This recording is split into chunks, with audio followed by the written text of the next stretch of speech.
Did Bob Lazar work at Area 51? There is no hard evidence. Is Bob Lazar a qualified scientist? Is what he says in interviews accurate? An investigation by one man, Tom Mahood, an engineer from California, found flaw after flaw in Lazar's statements. But at first, even he found Lazar convincing. About 3 years ago, I hooked up with the internet. I started exploring and I came across Bob Lazar's story. And I really found it fascinating. The way he told his story seemed to ring of truth, and there were a lot of little details that he had on his stories that I found just utterly fascinating. It kind of captivated me. There was a couple times I woke up in the middle of the night disturbed. I mean, I really believed that story. It seemed that credible to me.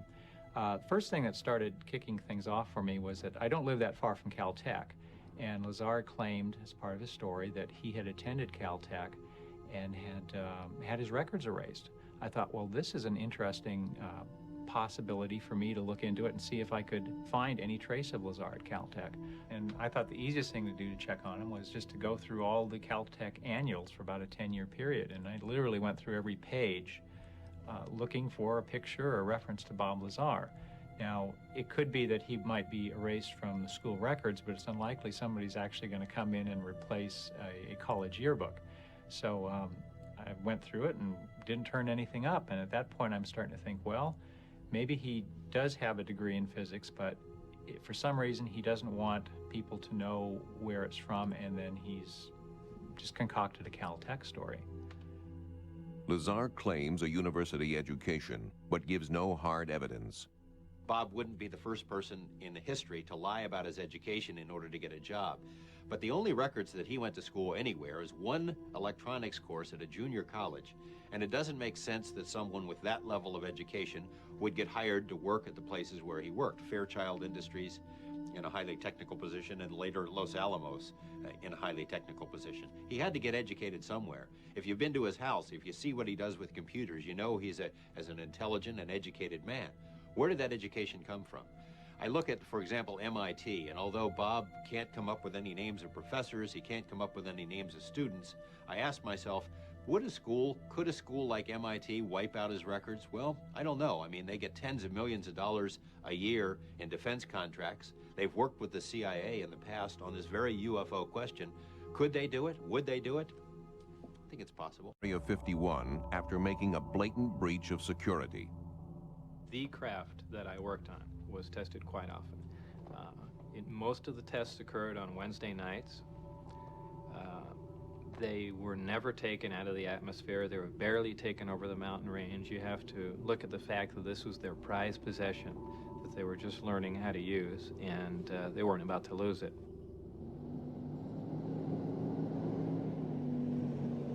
I had the timetables for the specific testing dates and times. And I did bring some friends on a specific day where I wouldn't be working, and they got to view some of the tests for themselves. It's just sitting there.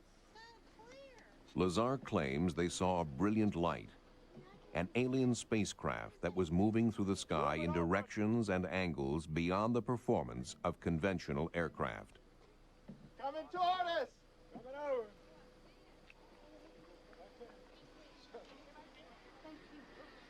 Holy moly, my heart is pounding. Look at that. Is that beautiful? Is it beautiful? Now, we weren't in the base. We were still 10 miles away from it. But even out at that far, there was still a reasonable amount of security. And we were able to see quite a few things. And as time went on, we became lax and eventually got caught.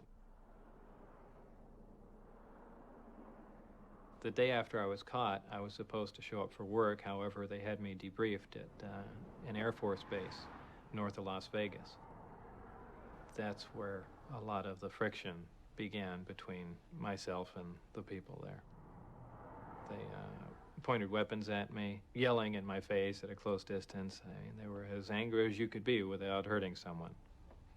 They threatened my life. At the time, they threatened my wife's life, past employment records, places I've been, places I've worked, people I had worked with. All this information began to disappear, and I actually began to be concerned that perhaps they were going to do the same to me.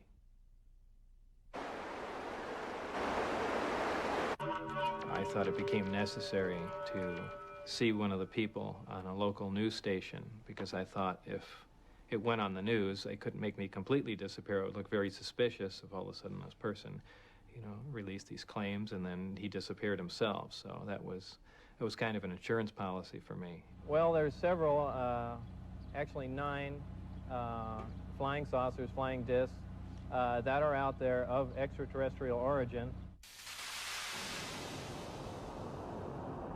After Lazar broke the story on the spacecraft, he was arrested and charged with pandering, helping to run a brothel in Las Vegas. When Bob came and told me that he was involved on the outskirts of this illegal brothel operation, I saw my professional life flash before my eyes. I was very upset. I had written and developed a computer system so a local brothel could run efficiently in town, and that is, in effect, against the law. And I eventually convinced him, we have to break this story. You can't let somebody else do it because it will come out. That may have been a mistake from a legal standpoint for him, but I think it was important. And strange for a little case like that there'd be FBI personnel and things like that at the hearing. So was there a push on to create a lot more furor than necessary? Sure, I'm positive there was. They looked at that as something to discredit me.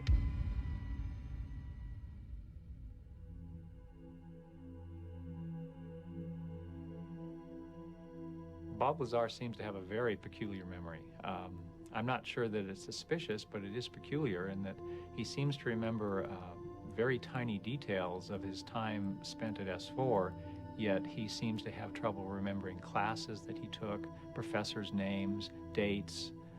A lot of his past seems to be faded from his memory, but not S4.